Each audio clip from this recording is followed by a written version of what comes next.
Welcome to the NASCAR Busch National East Series. We're in northern New York. This is the Edge Hotel 150 presented by Casella Waste Systems at the Adirondack International Speedway. Very pleasant good evening, everybody. Mike Hogwood here along with Dan Pardis. Here we are, Dan, just south of Canada. Beautiful part of the country and a very unique racetrack for this series to race on here tonight. Well, unique would be the word, Mike, because this racetrack literally has no straightaways. The driver is actually steering the steering wheel all the way around this racetrack. Handling is at a premium at this racetrack. Driver has to be careful not to overdrive the race car or he'll flat burn the tires off of it. So handling is a premium here tonight. Driver has to use his head and drive the race car, not overdrive it. This is the 9th race of the season in the E-Series, but the 3rd race here on HDNet. And that means it's time to tell you about our HDNet Performance Award. Of course, we're giving money away to the overall lap leader in the E-Series, just as we did in the West Series. We'll also be contributing money to the overall point fund. Now let's take a look at the standings, where they stand right now, and it is Sean Case who is the guy out front, and ironically, he won the race here at this racetrack 1 year ago. But as you can see, it's a very tight battle. And to talk with one of the gentlemen who's chasing Sean Case, let's bring in now the 3rd member of our broadcast team. Here's Natalie Taylor. Thanks, Mike. Well, the HDNet Performance Award is definitely heating up. I'm here with Jamie Hayes, who's only 16 laps behind Sean Case. So what are you going to do to get some more laps under your belt? Well, this track's pretty tough, so we're not really looking at the lap thing right now, even though that HDNet award is pretty cool, 10 grand and a TV. I could use that, but just trying to get through this race here. But we weren't planning to lead, and just kind of worked out that way, and our car was really good. We just led the wrong lap. And you led 92 laps in Nashville. So what's the plan to get back up front today? Well, I think I'm just going to have to ride. I'm starting 10th. Qualifying rained out, so we're 10th in the points. So just kind of ride and just kind of see how things fall, and maybe a couple people will wreck or fall out, so we can get up there that way. Man, Mike, these races are definitely starting to heat up. Back to you. Thanks, Natalie. Well, we've had some interesting weather today, Dan. Of course, it's rained a little bit. That means there's been no qualifying, and the points leader, Joey Logano, will start this race on the pole inside on the front row. He should be one of the contenders here. Well, he should, and even beyond that, Mike, he was so fast in practice. He was the fastest car in practice. I was clocking everybody. He was the class of the field. So going in this race tonight, he's got a ton of confidence, and he's got a race car that can flat get it done. He'll start on the front row alongside Matt Kobaluk. And a short while ago, Natalie had a chance to talk with Joey Logano. Hey, thanks, Mike. Well, 2 of the competitions here, other than points, are starting to heat up. HDNet Performance Award and also Sunoco Rookie of the Year. Joey, you're leading both, but guys are starting to come up your tail. What are you going to do, and how important are these points tonight? Points are definitely important coming this late in the season. Have a place like Adirondack. Not really sure what to expect about this place yet. So starting on the pole, just hopefully finish there. Big points would be tonight. Kind of like we had in Nashville would be great. Joey, we were talking earlier, and you were saying how physically demanding this track is. Is there a different strategy you're trying to implement tonight's race? No, really, it's going to stay out of trouble. It is going to physically wear you out, and it's going to wear out the car a lot, too, because you're on that right front tire the whole way around this place. So it's definitely going to be interesting to see how it turns out. Well, we'll see if the points leader here is going to add some more to his name. Mike, back to you. All right, thanks, Natalie. And Joey Logano just 47 points ahead of Matt Kobaluk. Cars are lined up. We're ready to fire the engines. Let's head down trackside right now. In memory of our son Shane, Michelle, and gentlemen, start your engine!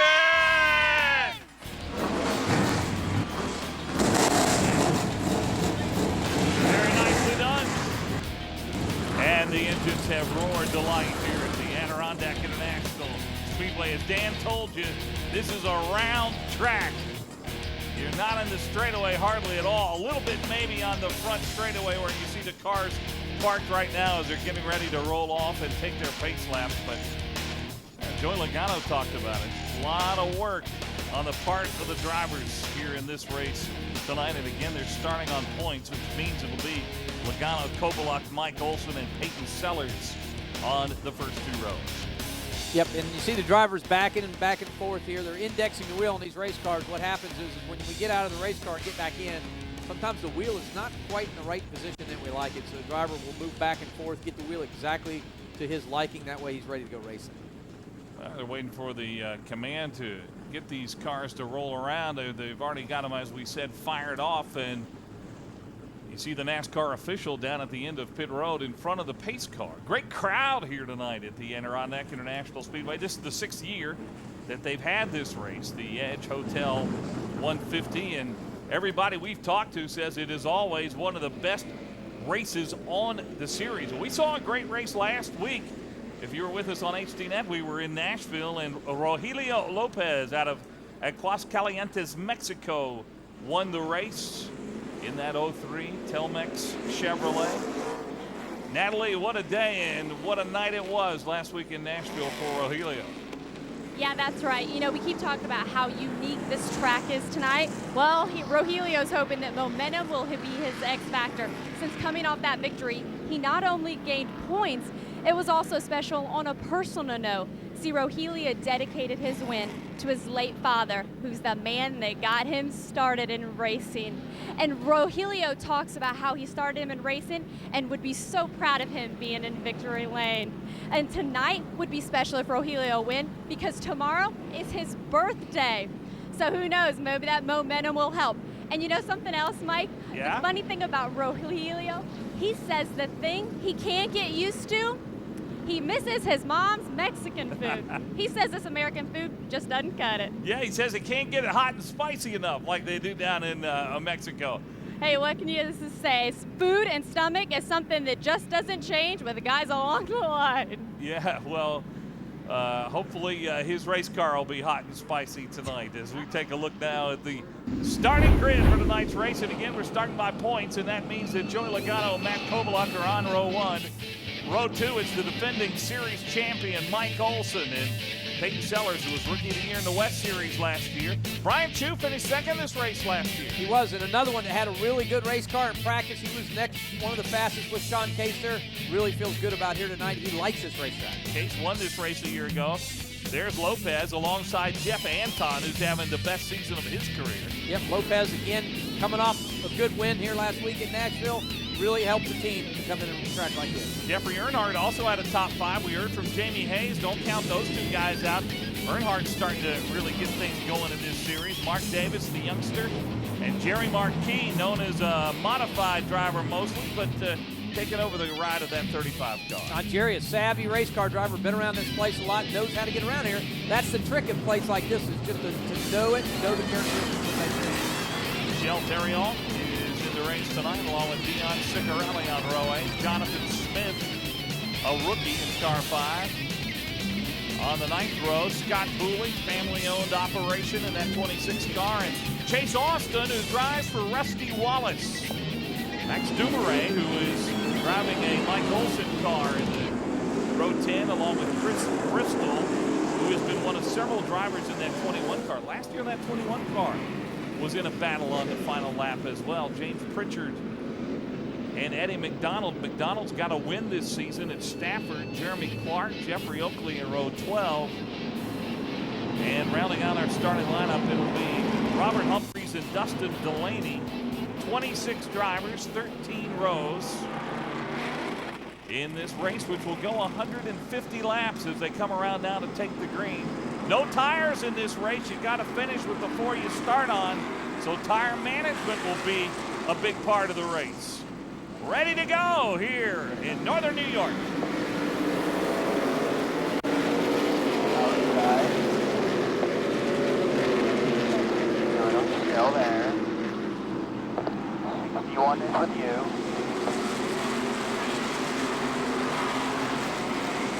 Outside. Around to complete lap 1, and it is Matt Kovaluk who takes the lead.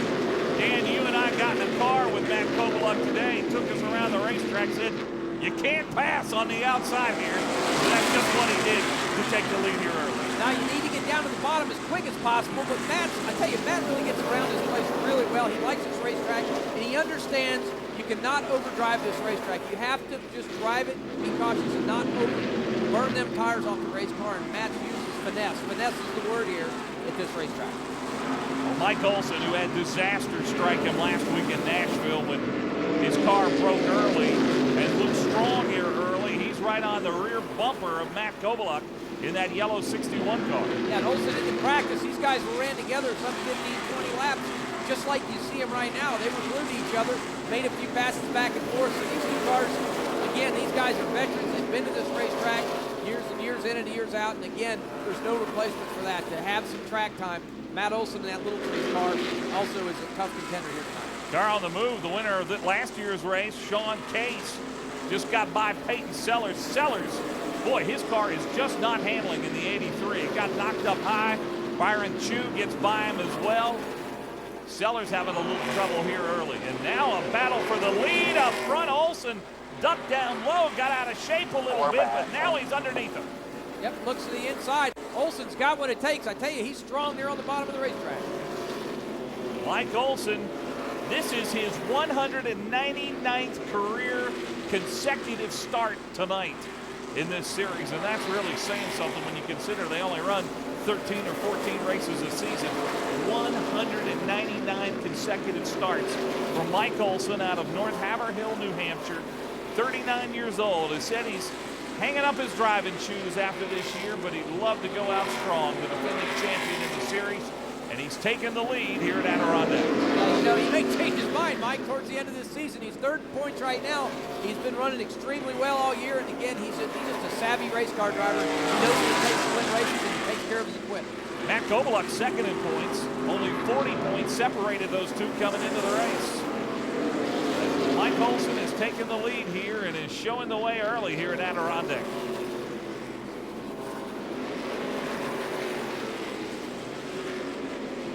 Matt Kobeluk said you really have to take care of the tires here.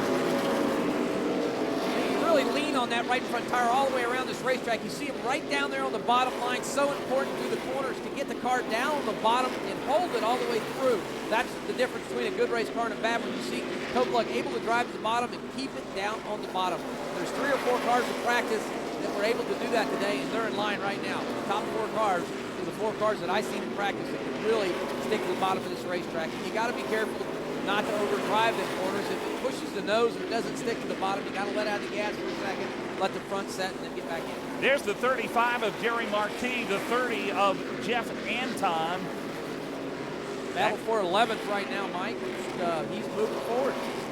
Anton in that 30 car. We talked to him earlier today. He gave up his regular job, said he's going full-time racing. 26-year-old out of Russell, Mass. Finished 7th, had a great top 10 run at Nashville, trying to follow that up today. But right now, Jerry Marquis. Marquis in that 35, that's his second week in that car. He replaced Eric Holmes. And there's Anton. You see the hometown from Massachusetts. Harold Willett, the crew chief on that car, back up front. Not yet really a battle for the lead, as they've run that way for the last 8-9 laps. And again, it's important to feel your race car out that first 15 laps, and that's what these guys are doing right now, just feeling what they've got. Hopefully, go green for a while, and they can get a good run on these tires. Boy, they've really strung out all the way around this track. You can see a race car really in every spot on it. And I think part of that is these guys realize that in order to win this race, you're going to have some kind of tire under you at the end of the race, and you cannot get through racing right now at this point in time. Well, and if you do, Mike, it's like the 41 car. James Pritchard Jr. gets turned around. Caution out for the first time, and it comes out on lap 16. You're right, James Pritchard Jr., the 18-year-old out of Wharton, New Jersey. In college, he's an engineering major and just engineered his way around on the racetrack to bring out the yellow. Let's go down to Natalie. You know, James Pritchard knows more about cars than just driving. See, in 2004 and 2006, he served as the crew chief and tire changer for his father's car, who's the owner of the NASCAR Busch East car that he's in now.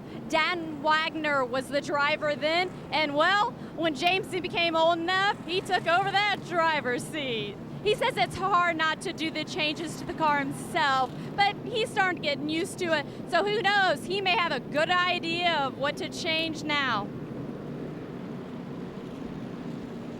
Well, possibly, you know, he could have got a little bit of help on that, so not sure exactly what happened there, but unfortunate for him, he got turned around, but he did not lose a lap, so if he's got a good race car, he can work his way back through the pack and stay up towards the front.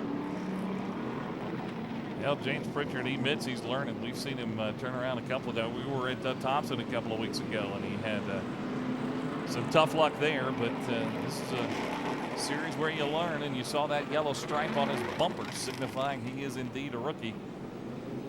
Fortunately for this type of racetrack too, Mike, it's a little bit forgiving. See how wide this racetrack is, and really you only use the bottom part of this racetrack, some 20% of, you know, on the bottom of the racetrack. There's like 80% of this racetrack that does not get used, so when a driver gets turned around, that's a good thing.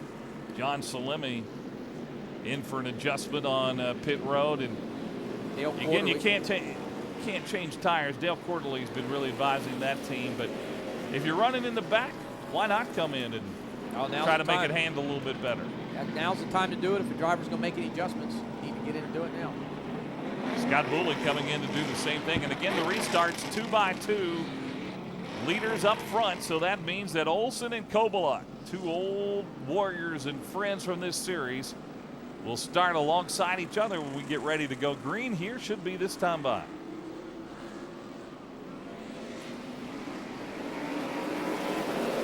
Still there. Outside.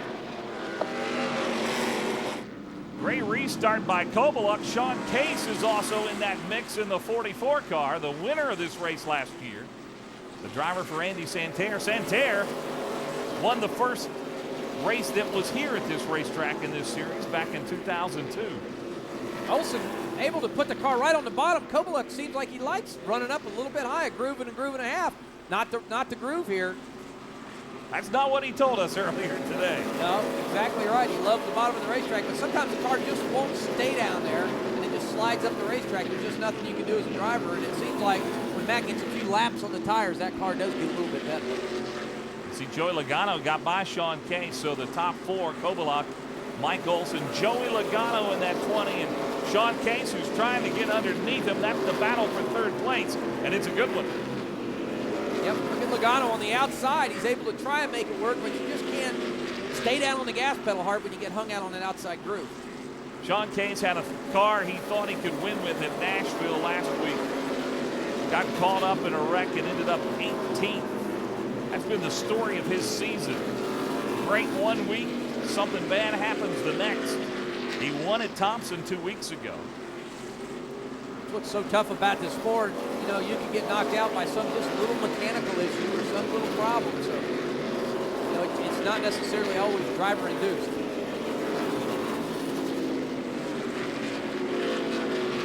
So far, it's been pretty clean out on the racetrack, as I think these guys understand lap 150 is the one that really counts here.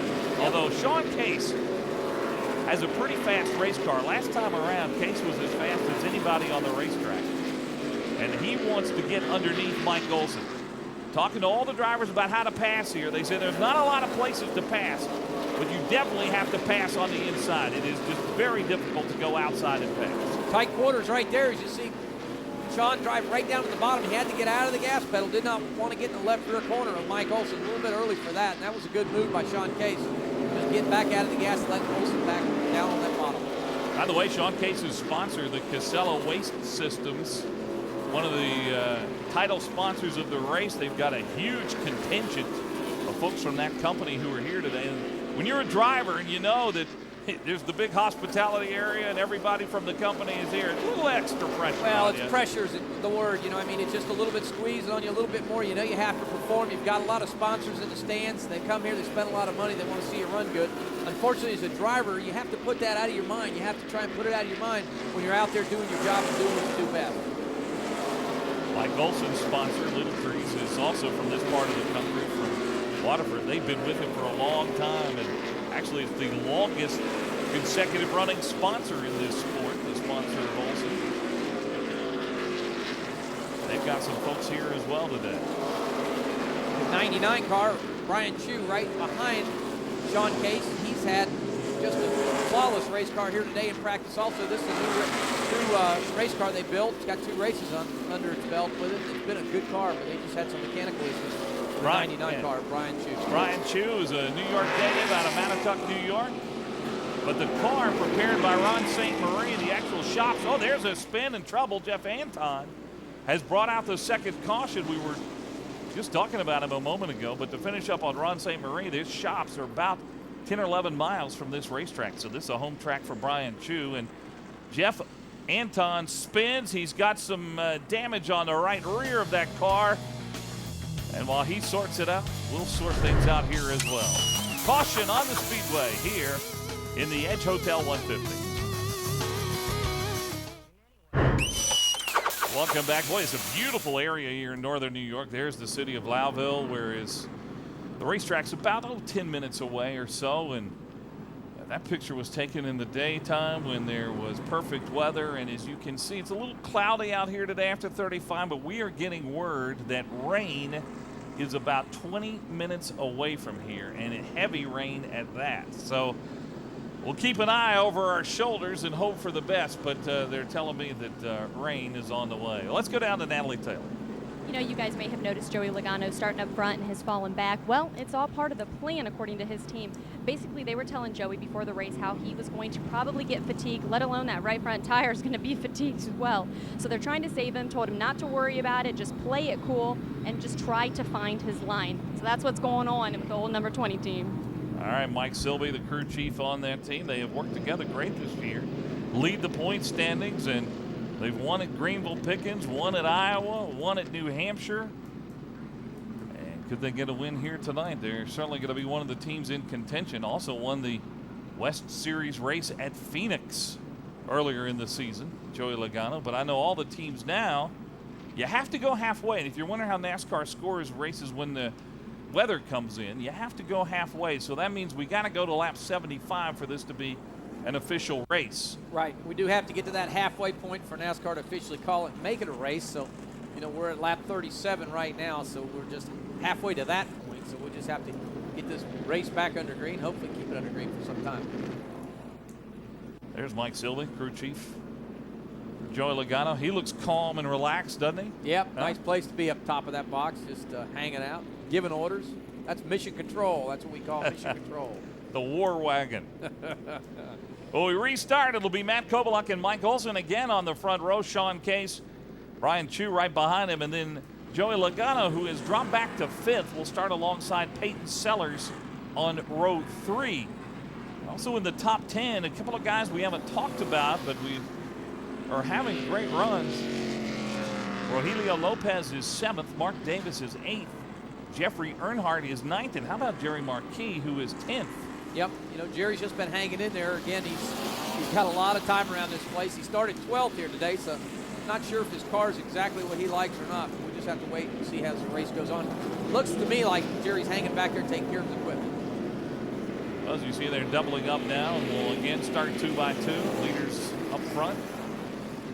Listening to Sean Case on the radio, says, I'm really good on restarts. I'm real good on the short runs. He said, and I like being on the bottom. He said, so I'm going to get as much out of the race car as I can this time. And Andy Santerre said, get it done. Eddie McDonald, who is a part-time competitor in this series, has made his way up to 11th. He has been on the charge as much as anybody in this race. And that 71 right on top of your screen. Go, go, go, go, go. Nice start, clear, clear. One back to the 44. The car back to the 44. Plus 1. Mike Olson kind of got hung out a little bit there on the restart. Matt Kovaluk, boy, does he have a powerful machine here tonight. He's got that gearbox figured out, and he knows just how to jump on that start to get that leap, because he gets a 1 to 2 car advantage every time. Just running flawless tonight, especially on these restarts. What a battle between Chu and Logano for 4th place right now. They're running side by side. Yep, look at Chu hanging out on that outside groove. I tell you, that's impressive to come here and hang on the outside. Look at that. He's able to drive around him. Joey Logano on the outside and just pull the car down. His car's turning really well. Brian Chu in that 99 said he had a great race here last year. Finished 2nd to Sean Case and 2nd by half of a car length to Sean Case last year in this race. He was just flawless again. He got a new sponsor here, Hunting in the Woods. sponsor on that 99 car.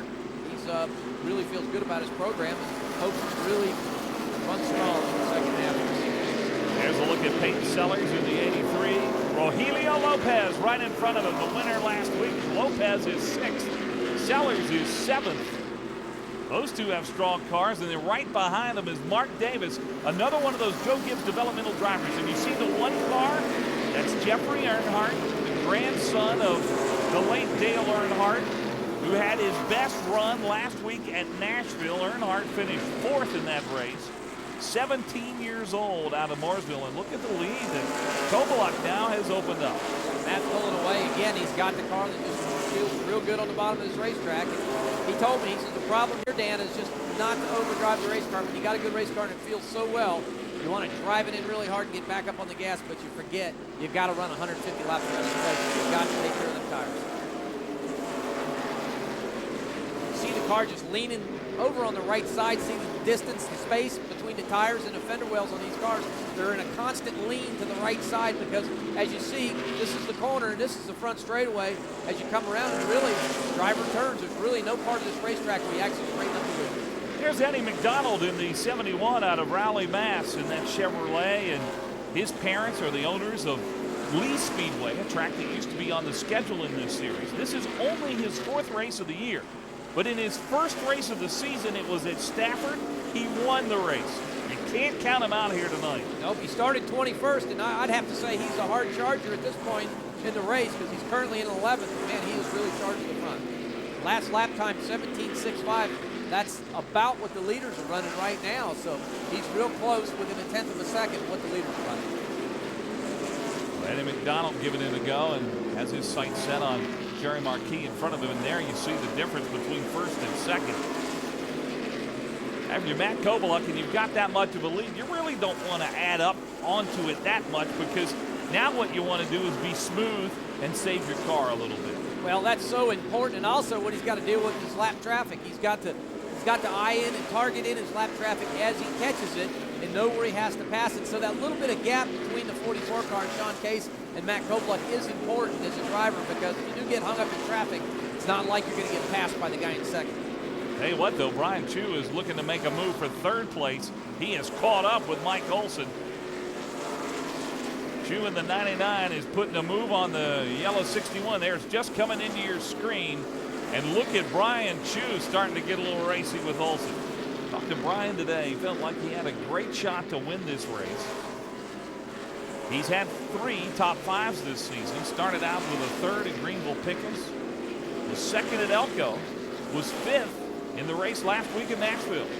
In his shop, we talked about his shop, the way the crow flies, 12 miles from here. So, I mean, he is real close to home, and that does a lot for a team a lot of times to be like at a hometown track to come back. It's a lot of confidence. Ron St. Marie, the crew chief on that car. The Chews themselves are from Long Island, where they have a car dealership. And again, as you said, Dan, the car prepared just about 12 miles away. His dad, Buzz Chew, very, very involved in the race team. We talked to Buzz earlier today, and loves this series, loves what his kid's doing, and just looks forward for good things in the future. Now, here's the thing that's dicey for a guy like Matt Kovaluk. You're coming up on lap traffic. That's Robert Humphreys, young driver you're trying to get by. John Case has got to do the same thing. And they're going by on the outside, so you're having to kind of break up your line a little bit to deal with this lap traffic. Well, you do, and you see the distance between him and the 44 car. John Case actually got tighter while he caught them cars. What happens is when you pass cars, you got to pass them on the outside. It slows your lap time down some 2 to 3 tenths of a second at times, so you have to strategically figure out as a driver where you want to pass these guys so they don't slow you down. Next ahead for Matt Kovaluk would be Jeffrey Oakley, young driver out of Prince George, Virginia. He's in the 3 car there. Matt's going to have to pass these cars on the outside, which is definitely slower. And then a gaggle of cars up ahead, and that's Max Dumoulin in the 16 car, the car owned by... Inside 16, inside, you're clear of them. Car owned by Mike Olson. Dumoulin out of Ghent, Belgium. And 39 car is a team car to the Brian Chu car. Dustin Delaney Kobeluk able to clear them. Well, if you're one of those slower cars, you've got to be really careful. Jeremy Clark in the 25, Anton in the 30. John Salemi ahead in that 63, Scott Booley. You don't want to mess up one of the guy who's the fastest guy on the racetrack. No, you don't. And his spotters are talking to him right now saying, hey, the leaders are coming around the outside. Keep it to the bottom of the racetrack. No pressure from the 44. Inside, clear. Keep working that high side. Doing an awesome job. Look at their lap times, and it slows the cars down 2 to 3 tenths, but everybody's dealing with the same obstacles through there. Sean Case is dealing with the same problem, and so is Chu, and so is Olsen. So when you start lapping traffic, once the interval starts slowing down a little bit, it happens the same for everybody. Tell you what, if Kobeluk keeps doing this, there's not going to be many cars left on the lead lap here in a few minutes. No, he's working his way through the field. Looks like we got 3 or 4 cars that have already gone a lap down, and if he continues, like you said, if he stays green much longer, he'll start lapping them one by one. Well, now he's out in some clean racetrack in front of him, and that's a good sight if you're Matt Kobeluk. Right is, and see, he's able to just keep that car right on the bottom of the racetrack, right down there on that dotted line. So important to keep it there, not overdrive the car, not have to steer the steering wheel too much to keep it down there. And that's the key of this racetrack. And Dan, yellow's out, caution is out. Boy, there's a mess. It's Jeffrey Earnhardt who has spun. Jonathan Smith, Scott Booley also caught up with it. Smith in the 5. He's got the worst end of the deal. I think Earnhardt's going to be able to pull away. He is. Jeffrey Earnhardt is going to drive down on pit road in the 1 car, but Jonathan Smith's not going anywhere. Scott Booley back underway. Not sure what happened there. Just a big goggle of cars. Jonathan Smith's car is really oh, boy, I look up. at the right side of Earnhardt's car now, and he's down on pit road, and it is really messed up. Right front of Jonathan Smith's car, his night appears to be over. There's Jeffrey Earnhardt's car. A lot of sheet metal damage there right in front of the right front. Not sure if it got into the rear end and bent the track bar, bent the rear end housing, but if it is, that won't be good for the 1 car, Jeffrey Earnhardt. Clint Graham, the crew chief on that car.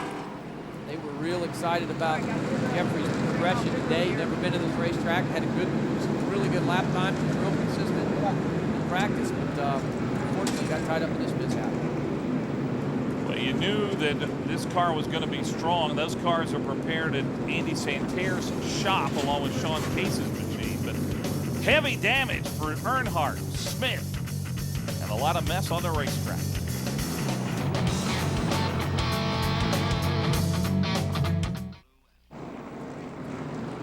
Under caution as we approach the halfway point. Matt Kobeluk, the leader. 14 cars now on the lead lap. Jonathan Smith and Jeffrey Earnhardt were the 2 who got the worst end of that accident. Smith's car is still out on the racetrack. Earnhardt's been pulled behind the wall. But so far, Dan, it's been a dominating day so far for Kobeluk. Well, it has, and his car's just turning extremely well. Let's go on board with Matt Kobeluk and see what he has to say about it. Matt, Dan Partis, Mike Hogwood in the HDNet booth. You copy? Yeah, I got you guys. Hey, buddy, looks like your car's been pretty much flawless. Turns extremely well through the middle. Are you you up on the wheel hard, or are you just kind of just cruising out there? Yeah, kind of cruising now.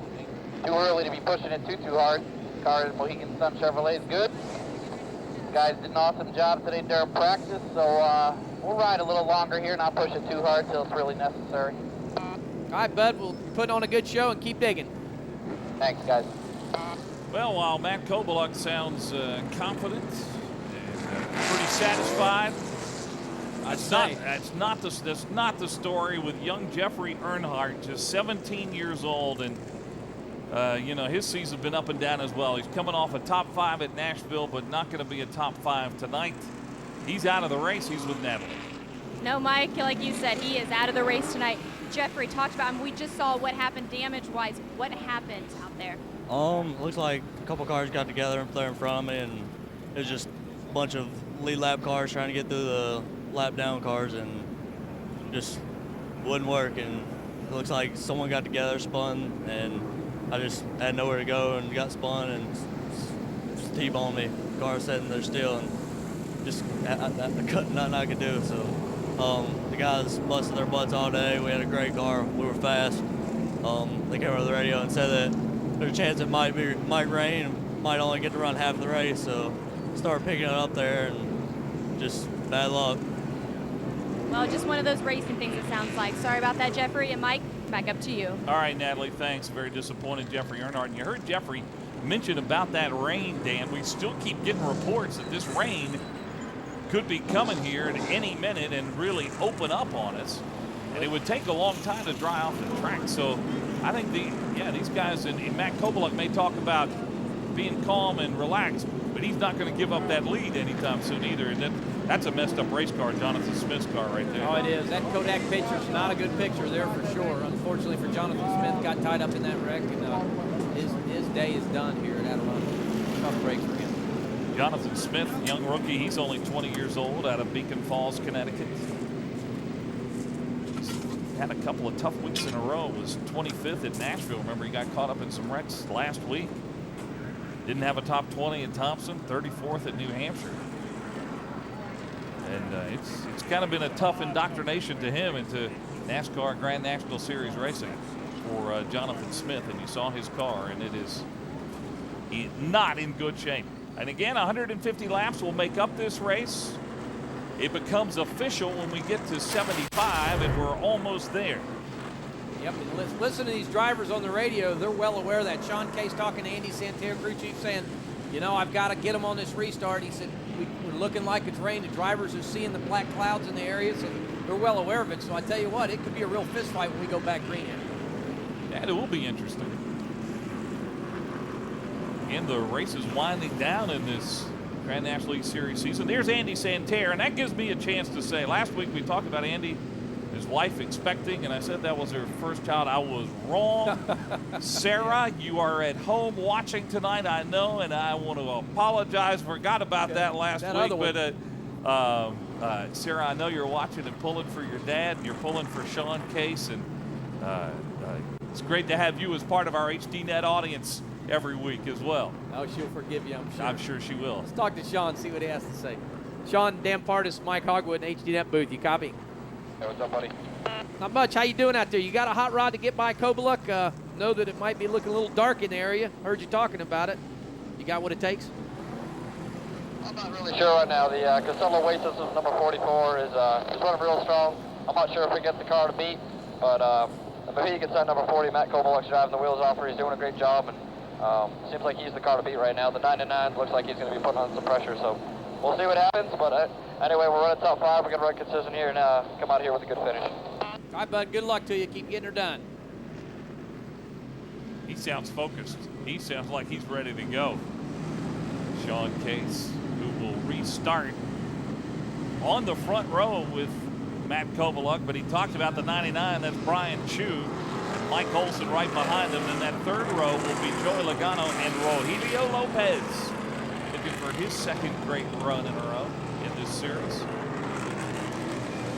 There was a lot of fluid put down on that track. Boy, that's not a good sign, is it, out of Brian Chu's car? No, what you're seeing there is the radiators overheat. When these cars slow down, sometimes they got a lot of tape on the nose of these cars. You see across the nose grill area of these cars, they put as much tape on the nose as possible to make downforce. And when they do, sometimes under caution, these cars overheat. So Brian Chu is hoping that this race will go green just as quick as possible to keep that engine cool down. Well, it looks like on the back, I hate to call it the back stretch because this round track, there really is no stretch to it, but back around the back, it's like it's cleaned up. Jonathan Smith, well, we hope Jonathan's okay, and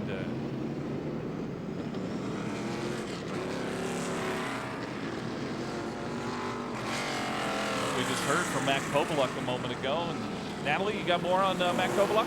Well, guys, I don't know if you've touched on it or not, but Matt's had quite a lot of success here. He set the qualifying record here at the track in 06 and took wins in 04 and 05. So he was definitely the man to beat coming in tonight since he's the one that knows this track best. And he talks about what helps him. The thing that helps him the most is his intense physical workout. He works out with a trainer 3 to 4 times a week just to get the arm strength since this track is so much about turning. He talks about if you get physically exhausted, you will make mental mistakes. So that is his key to tonight's race, so that by the end of the race, he is clean both physically and mentally. Well, not only did he have wins in 2004 and 2005. Whoa. Man. Oh, my goodness. Not good right there, guys. I did not see that. Just trying to scrub the tires a little bit. Yep, that's exactly what happened. And unfortunately, Sean Case's left front fender getting knocked in. That's not good, so we'll have to keep an eye on the 44 car, see if it majorly affected it. Well, on the restart, Sean Case really put the hammer down. Now look at Kovaluk on the inside. You can tell these guys want it right now. And Kovaluk, he's still got the strongest car out there. Sean Case sideways off the corner there. He really wanted that position bad, but unfortunately, it rattled him a little bit, I guess, when they touched fenders and knocked that left fender in. Unfortunately for him, he's got to give it a few laps here, guys, to feel his car out to see if it's okay if he knocked the toe out of it. Well, Natalie was making that point about Kovaluk, who had won in 04 and 05, and he actually had the car to beat here last year and got into a mess late in the race as he's going by the lap car of Scott Booley, who's having trouble getting up to speed. And he got bumped late in the race, and the driver that bumped him got penalized, but still took Matt Kovaluk away from a chance to win. It's got some serious sheet metal damage on the right side of that race car. It will not affect the handling of the car here, though, in a short track like this. How about Jerry Marquis?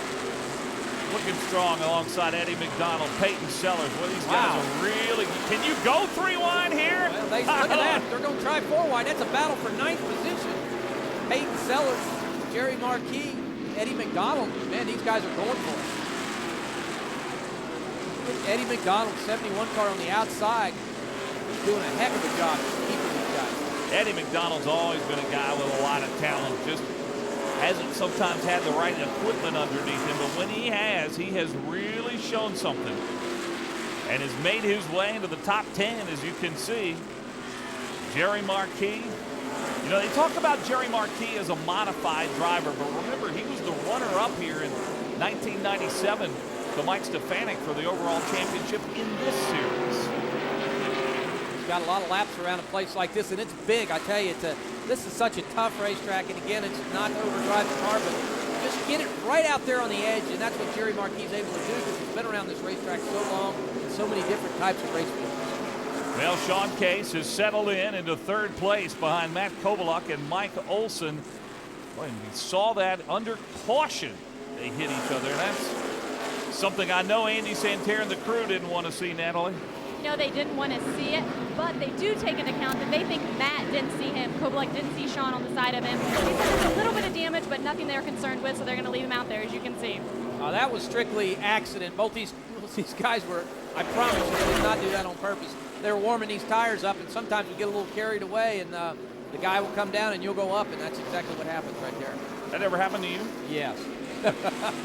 That's why I know. That's why I know it's an accident. Kind of shocks you, doesn't it? You go, oh my goodness. Yes, it does. You know, there's nothing your spotter can do or anything like that because you're just warming them tires up. You're doing your job as a driver. Well, Matt Kovaluk has led the most laps, and he has had the dominant car. And I mean, he has a huge lead now on Mike Olson. We are past halfway. But the good news is no sign of rain yet. Nope. Olson just stays away. Rain go away. Because it'll get interesting as these cars go longer and longer on the long run. You'll see the cars that the handling is premium here at this racetrack. Again, like we talked about, the handling will really show because if the car's off a little bit, it'll get worse and worse and worse. And the guys that the cars are good, they really can stay about the same speed through the night. So handling is so important here. And being that we're not able to make pit stops, we can't really make a whole lot of adjustments to get in and change the car. A guy who looked strong on that restart was Rogelio Lopez, the winner last week as you watched the battle for third place. Lopez is right behind that group. He's in fifth. Lopez coming into the picture there, and the past few laps, watching the scoring monitor, he's picked up a tenth or two, so he's got a good race car, and again, his race car is coming to him. So that's good, especially on a track like this. Lopez, the 2006 Corona Series champion in Mexico. You know, one of the things I remember about Lopez last year was that Fontana, a wild ride he had on his roof down the front straightaway. Said he got out of that race car that night and then raced to Mexico the next day. I mean, this guy is a racer. Well, as a driver, when you put something like that behind you, that's a good thing because there's really nothing you haven't done as far as wrecking a vehicle, and you're really not scared of anything. Virgilio's been able to put that behind him and just move forward in his racing career. Well, no doubt about it tonight. Matt Kovaluk, the class of this field. Kovaluk this season has had mixed luck. His win has been at South Boston. His other top fives were at Stafford, where he was third, and at Thompson, he was second. Speaking of second, look at Brian Chu coming by Mike Olson. Oh, there's trouble. That's Pritchard again, I believe, in the 41. Caution out for the fourth time. Good job keeping the car out of the wall. James Pritchard Jr. has not had an easy night. As we approach the 100-lap mark of this race, caution is out. Matt Kovaluk is the leader here at Adirondack.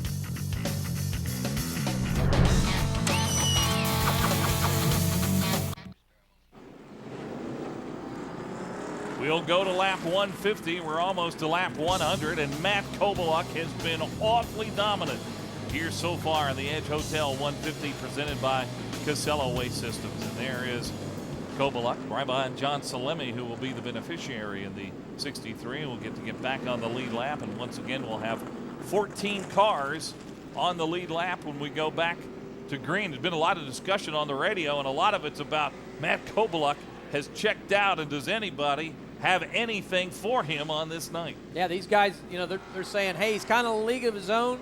Let's just stay consistent. Let's see if he comes to us towards the end of the race. And what they're hoping is Kovaluk uses some of his tires up, then he backs up to him. We talk about this as a developmental series. And for a guy like James Pritchard, there's a lot of learning to do. And you get up way high, and sometimes you just plain lose it. Yeah, he did. Jeff Oakley down there on the bottom side doing a good job steering around him. There's just no grip on that outside, plus some little pieces of rubber that you see. No grip out there. Lots of marbles up there on the high side. Not a place you want to be this late in the race. Light is out on the pace car. We'll be going green. Next time by the start-finish line, it'll be Matt Kovaluk and Mike Olson once again. Sean Case and Brian Chu. Now, Sean Case on the radio was saying that Brian Chu, he thinks, may be the surprise car in this race. Well, he did. That's what they're talking about, Brian Chu, and also the 61 of Matt Olson. They said, man, he's really fast on the outside. So concern from the 44 car that them two cars are a little bit better than him here. Well, another restart. Let's see if Kovaluk can do it again. Ready, go, go, go, go, go. Outside, 61, outside, clear. Plus 1, 44, plus 2. Good sound from the spotter, the guy that leads the race. That's what you want to hear as a driver. Plus 2, plus 3, because that means you're pulling away. That means the number of car lengths that the spotter says you're out in front. And if you get a plus 2, then there's a lot of green between you and the car behind you. There's Eddie McDonald, who had another good restart. Now in the top 10, battling with Mark Davis.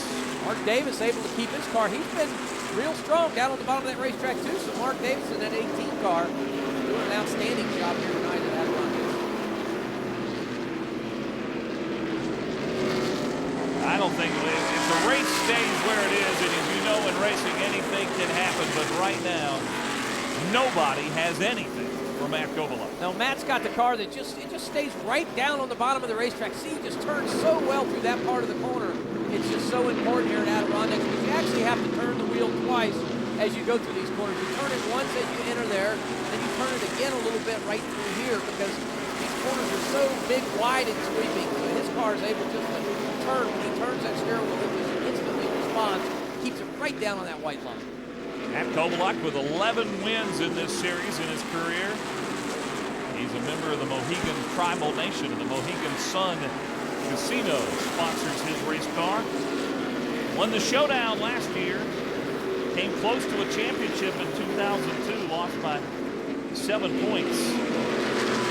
Right now he's second in the point standings to Joey Logano. Logano running 6th at the moment. As we're under 50 laps to go now in the race.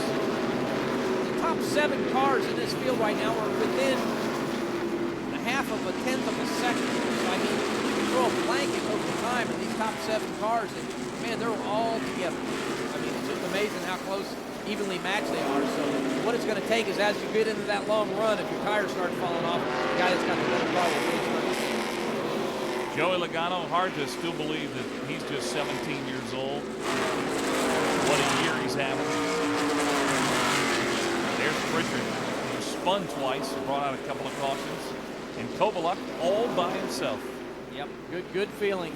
Like he said, all he does there is set sail. We talked to him on the radio, and he said he's really not overdriving the car, not getting up on the steering wheel that hard because he knows this racetrack. He knows you have to really take care of your equipment. So it's shown to work really well for him here tonight.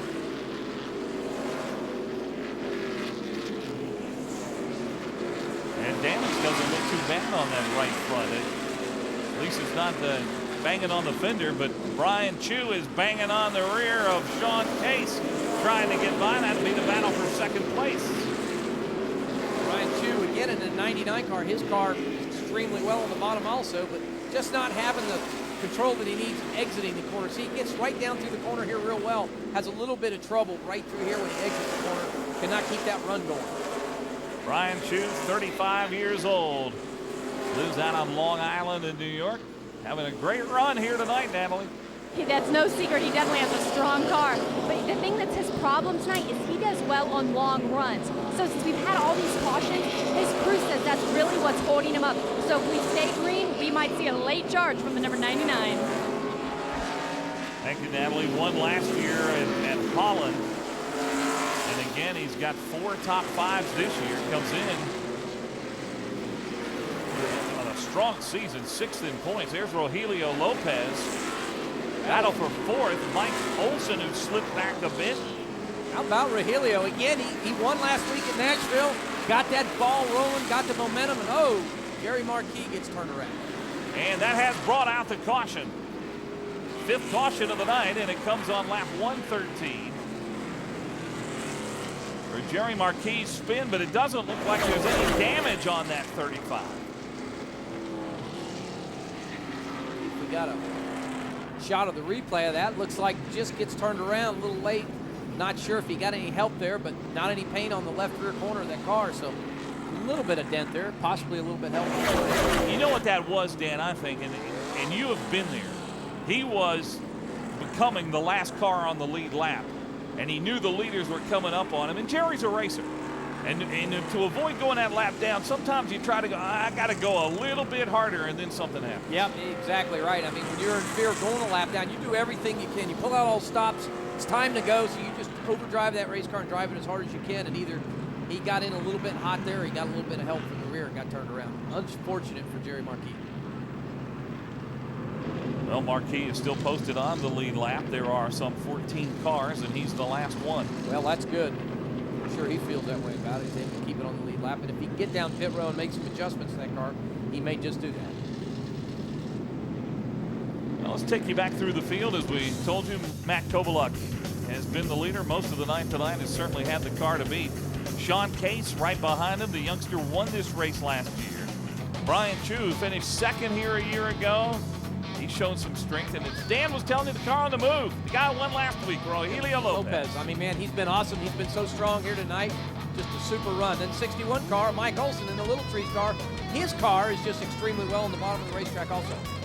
And Joey Logano is running in the 6th position. Peyton Sellers, we haven't talked about Peyton Sellers very much tonight, but Peyton, there in the 83, made his way up from Danville, Virginia. Got a ticket when he left the shop, 15 minutes or so from the shop. You're got pulled over and got a ticket. So hometown guy gave him a ticket? There, Mark Davis. Look at Mark Davis doing an outstanding job here tonight. The Joe Gibbs entry, able to get the car on the bottom. His car seems to be getting faster and faster every lap. And Eddie McDonald coming into your picture in the 71 in the top 10. Had a win at Stafford this year. And Jamie Hayes, we heard of him at the beginning of the show. He admitted to Natalie Taylor that he probably couldn't lead many laps tonight, but he was going to try to be smooth and be consistent. That's what he's done. He's running 10th right now. Yep. How about Dion Ciccarelli? Now, here's a guy out of Severn, Maryland. He doesn't often get talked about, but he's a driving instructor at the school there in Dover, and he's shown well for himself. So too Chase Austin, who's only car. 17 years old. Yeah, the Rusty Wallace-owned machine. Yep, Rusty on his, just trying to breed a youngster into the NASCAR ranks. And then right behind them, Chris Bristol, who is in one of his few runs in Troy Williams Dodge, number 21. Jerry Marquis in the 35 car being scored his 14th position now, last car on the lead lap. And John Salemi in the 63. And James Pritchard has bounced back there. You see the 39 of Justin Delaney, who is out of Mayfield, New York, not too far from here. Is actually runs at Albany Saratoga racetrack in the Sportsman's Modified division. He's number 1 in points there. Jeff Alton in the 30 car got bounced around there earlier. Max Dumouriez, who was trying to teach me a little Dutch. But Yeah, do you remember that, Mike?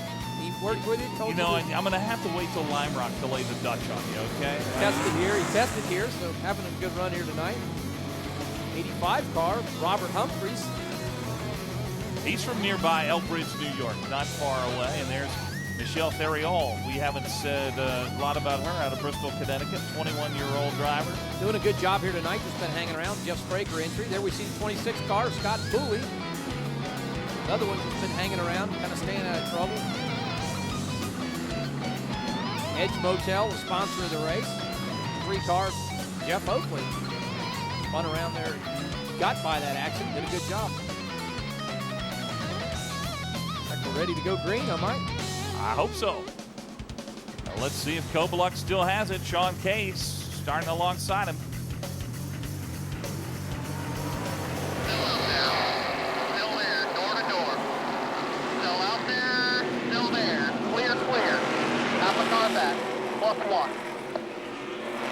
Well, that +1 was the number he was looking for. That's what a driver wants to hear. And again, Matt's car, he's able to really get up on the wheel. I heard him talking on the radio. He says, I'm going to get a little aggressive on the wheel now. I've been taking it easy on this race car. I think I'm going to see what it's really got, especially on these restarts, because I don't want him to jump. And look at Rogelio Lopez battling beside Joey Logano right behind Mike Olson. Lopez running 5th. But he has a chance to gain a couple of positions right here as he has got the inside line right now. Yep, look at Olson down on the bottom, trying to fight everybody off he can. Here's Olson's spotter telling him inside. Olson not able to keep that car down on the bottom. And Rogelio Lopez has moved his way into 4th place. Natalie Taylor, looks like another great night for him. That's exactly right. It still might be Rogelio's night. You know, I was just talking to his crew, and they said that his car is just as fast as Kobaluk's up there. And basically, right before that yellow, that last pass he made, if that wouldn't have come out, they thought he could have kept going. So who knows? If we get some green laps, it might be Rogelio again. Well, according to the time clock, Rogelio is faster than the leader at this point in the race. He just got to pick his way through traffic here and use his head. Be careful not to abuse his tires in the last 25 laps of this race. Fred Scaff, former driver in this series, crew chief on that car, and he's done a great job. So good to have somebody, Mike, that's driven before, that's got a little bit of experience. I tell you, as a driver, that's a big, big confidence builder. You know, and the thing about that team is before that win at Nashville last week, they had finished 26th at Thompson, 26th at New Hampshire, 17th at Stafford. Caution's out. Jeff Anton has had all kinds of problems tonight, and he's got more damage on the right rear of that car. And caution is out. It'll be the 6th caution of the night, and it comes with just 25 laps remaining in the race. Another shot of that. Looks like Jeff just got loose down there on corner entry. Lost the back of the race car. Did a good job. Got it stopped. Kept it pointed straight. Let everybody by him. Fast pass part of the racetrack there. This was not a caution that man wanted to see. Nope, not at all. You know, Matt likes his car on the long run, and he really, like you said, that's the last thing he wanted to see is a caution like that. So, you know, Case really sails it in. I don't know what you call it. The middle of 3 and 4, I guess, or entering 4. Radio Matt Kobaluk talking about the 44 car, saying, man, he really sails it in, but still doesn't have enough to catch him. Sound like a little bit of concern from the 40 cam. Well, we've got under 25 laps to go, and this is what I think everybody was saying no more saving your tires now. Now it is go time in this race. No, it is, and especially with, possibly some rain nearby. Within 25 laps, 23 laps to go at this point. It's time, exactly right, to check out, tighten your seatbelts, and get up on the steering wheel. And that includes Joey Logano, whose crew chief, Mike Sibley, has coached him to kind of hang back and hang back. Well, no more hanging back now. No, currently running 5th. He's got these cars, like we talked earlier, there's 7 or 8 cars that are so evenly matched. Got to go. There's a 21 car, Chris Bristol. Looks like flat tire. What happens is some of the rubber gets hung up in the brake rotor, these caliper and rotor, and locks that tire up. Chris has got to get in and get that tire changed. Now Bristol will be coming down on pit road. Tough break for him. He's one of the few races he's run in this car. He's not had a top 20 finish yet in Troy Williams' machine, and this is a car that the Raintree Vacation Club car that had a chance to perhaps win a year ago. Cannot get the jack up under that car. What you need is they make a pinch bar that when the tire goes down, you put it under. One guy pushes down on the pinch bar, and it's got about 7 or 8 feet of leverage on it. It'll get that car up so they can get the jack up underneath it. If not, you have to get 2 crews and 3 bulldozers to pick up on that left side just so you can get that jack up. There they go. Got the jack under there now. Herman Quiroga is the normal driver of that car and should be back in it at Lime Rock, which will be the next race on the East Series schedule.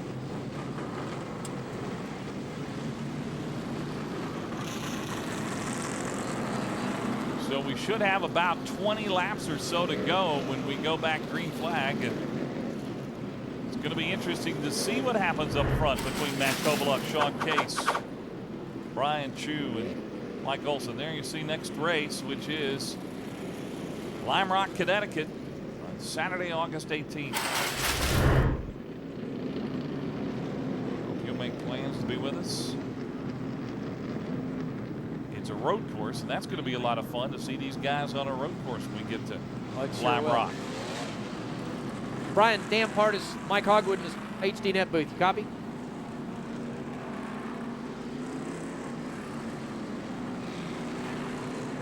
Yeah, it looks like they're getting ready to go green this lap, so it's going to get a little busy for these guys.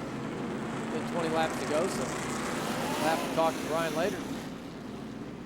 Possibly in victory lanes. Had just a fast race car. Again, him and Kovaluk are about the same speed also. Overheating again out of the right front of that car. He's got to get it back under green so they get some air circulation through that radiator. Michelle Theriol down to change a tire. If you change a tire, it's got to be NASCAR approved. So obviously she had a flat. Yep, unfortunate. Looks like she'll be able to get back out there and not lose a lap because of that tire change. So good thing for Michelle.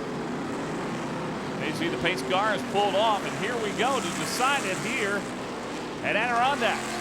Ready, go, go, go, go, go. Outside 44, outside, clear, clear.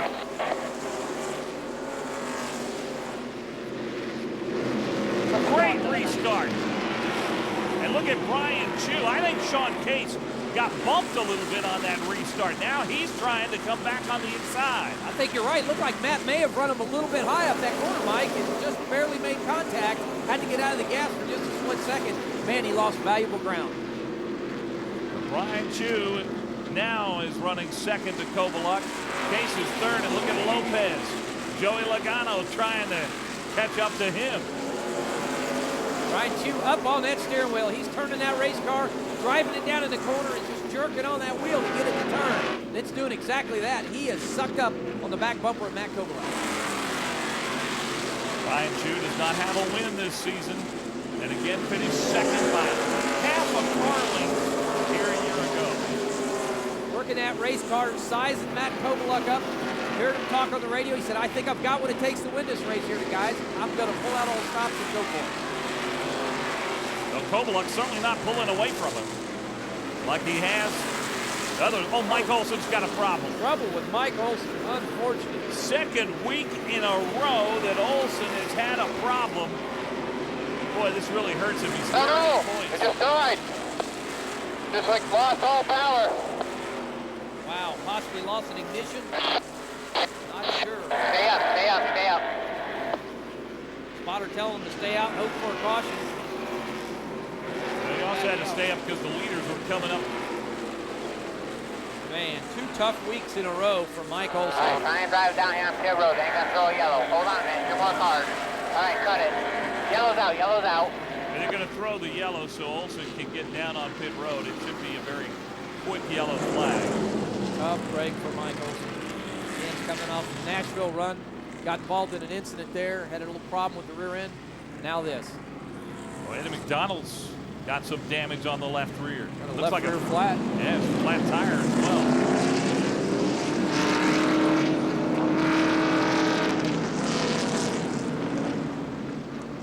So a tough break for Mike Olson and also a tough break for Eddie McDonald, who, as we said, had made the move of the race starting back in 21st and it made his way up into the top 10. But he's not going to go long on that left rear being that flat.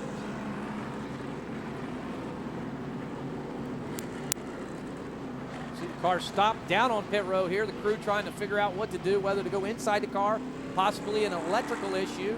Not sure, possibly a fuel pump or something else. Tough break for Mike Olson.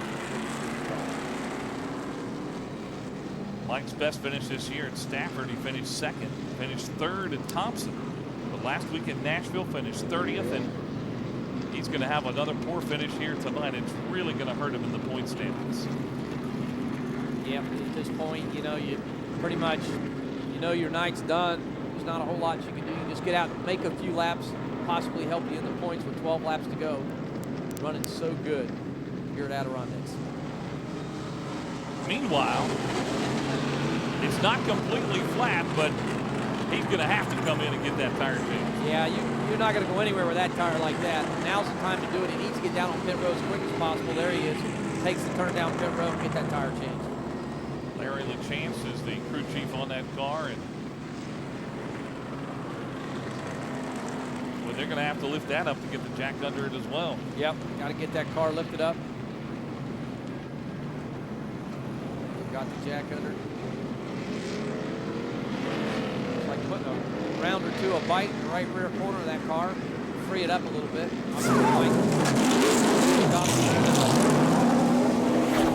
Well, let's see how Eddie McDonald got that flat tire. Got a little loose there. It's like Jamie Hayes down on the inside. Whoops. And that'll do it. Yep, really. Eddie just got loose and the car got pointed in the wrong direction. Came across the hood of Jamie Hayes, just nowhere to go. And while we're running all these caution laps, the laps tick off, and we are coming up on 10 laps to go here in the Edge Hotel 150. It's going to be a dogfight with Brian Chu and Matt Kobaluk. I tell you, I think Brian Chu's got the car to beat at this point of the race, Mike. Well, he's going to start on the outside on the restart. You got the 44 car. Sean Case there, too. He's itching, and he's got a car that's turning through the middle. And look at that, Rogelio Lopez, the 03 car, winner of last week's race. Outstanding job for him today. Brian wins. You think there'll be a big sale at Busch East Chevrolet on Monday? We'll have to head down there. Well, this will decide it here. The light is out, and it'll be Kobaluk and Chu on the front row, Case and Lopez behind them, then Logano and Sellers.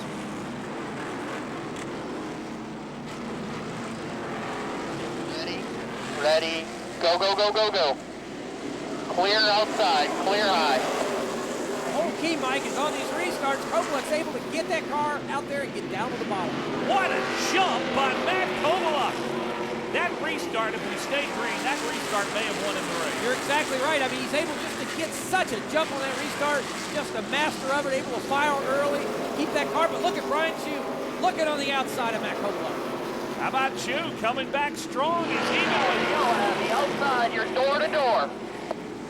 Here, Kobaluk's spotter telling him you're door to door. I'm sure Matt's saying, I know, I see him. Outside, pass-through penalty.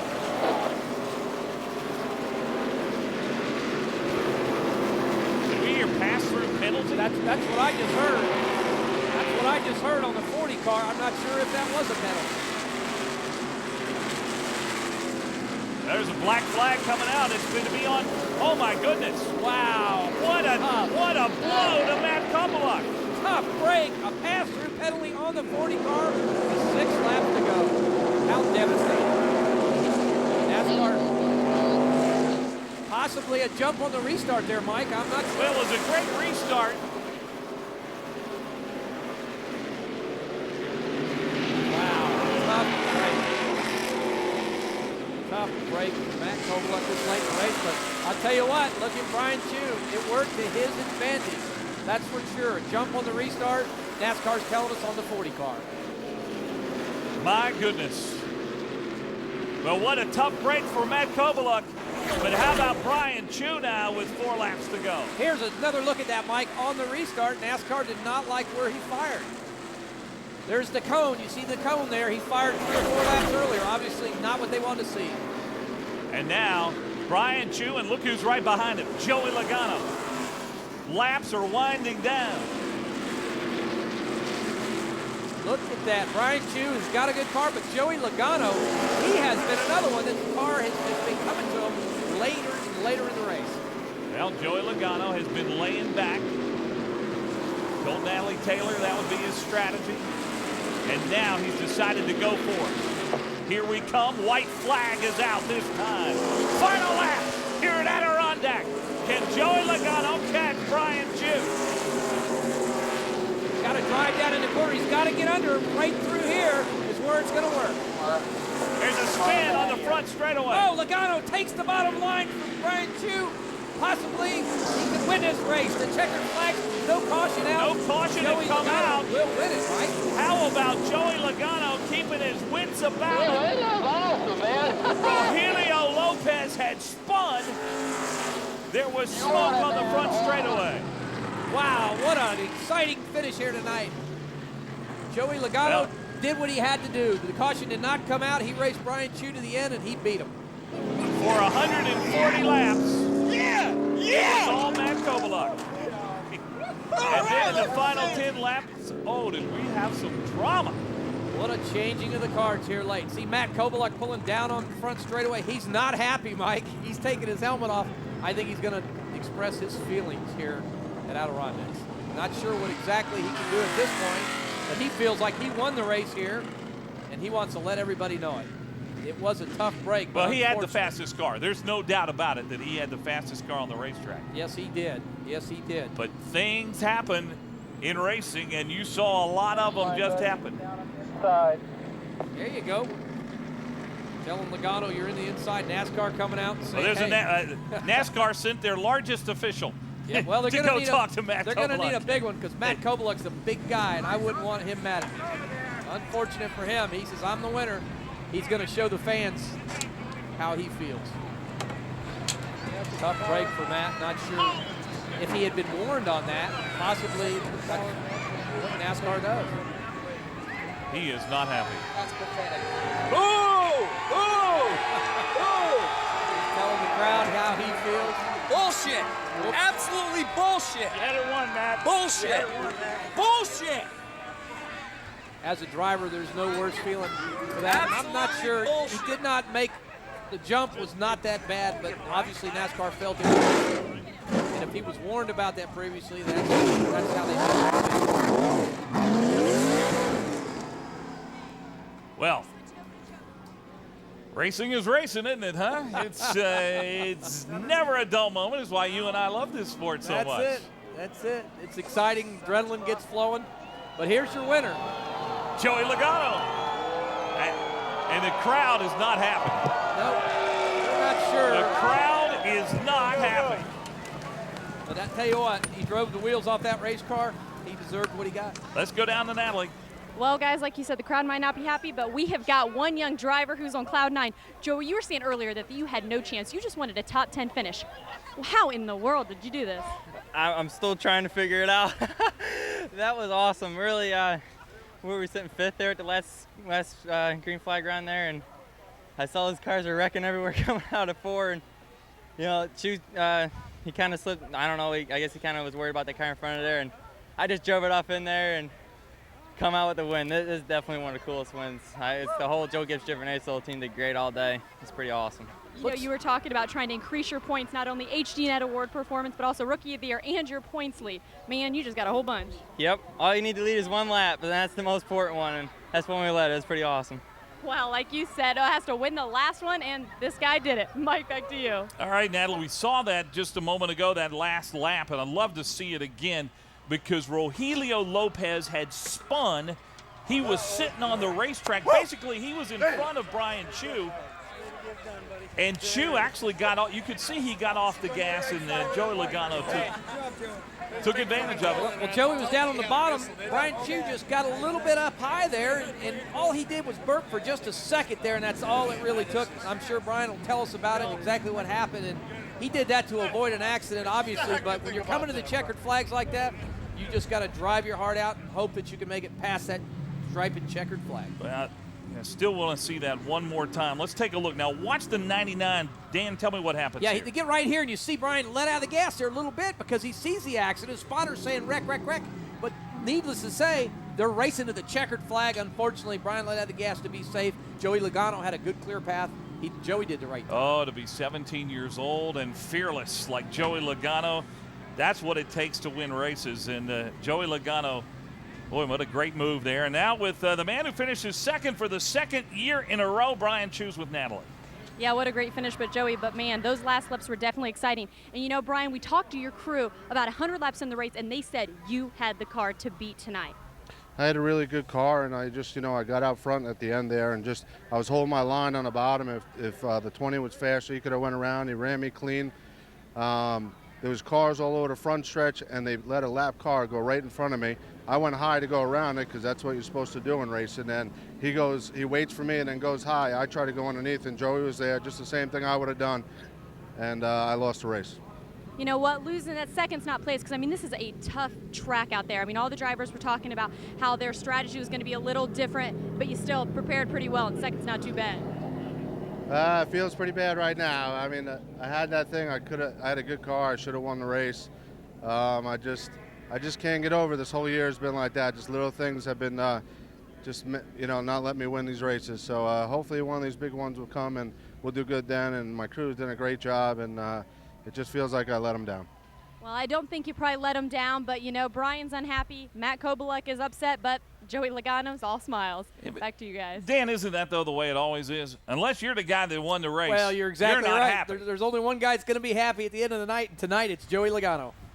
And there he is celebrating with his crew. And I got to give him credit.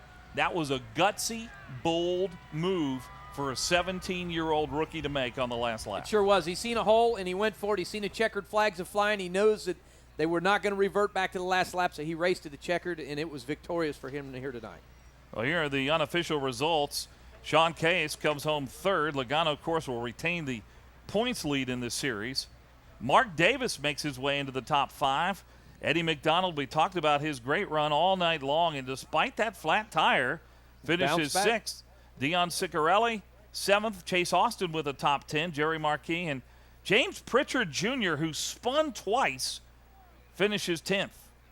Look at that. Another look at that. You see Logano, he drives right down below the white line. Knew this was going to happen. Brian Chu just burped there for just a second, and that's all it took. This happened in about a 3-second period, so it happened quick. Joey Logano made the right move at the right time. What a race. Well, folks, this is what NASCAR is all about, and a great victory tonight for Joey Logano. You've been watching NASCAR Grand National Division Racing here on HDNet. We invite you to join us August 18th at Lime Rock, Connecticut. Our race will start at 12:30 Eastern Time. Director of tonight's race has been Jason Vaughn. Our producer, David Butler. Our production manager, Mike Hurd. Engineering, Dan Neighbors and Ed Martinez. The executive producer of HDNet Sports is Daryl Ewalt. We'd also like to thank Todd Kazee. He's been the driver for HDNet and has provided engineering support over the past couple of years. We thank him for his help and wish him luck with his new endeavors. A very special thanks to all our crew members for providing the beautiful high-definition pictures and providing the great sound all night long. Once again, our winner from Adirondack is young Joey Logano. For my broadcast partners, Dan Pardis and Natalie Taylor, I'm Mike Hogwood. Thanks for joining us. So long, everybody.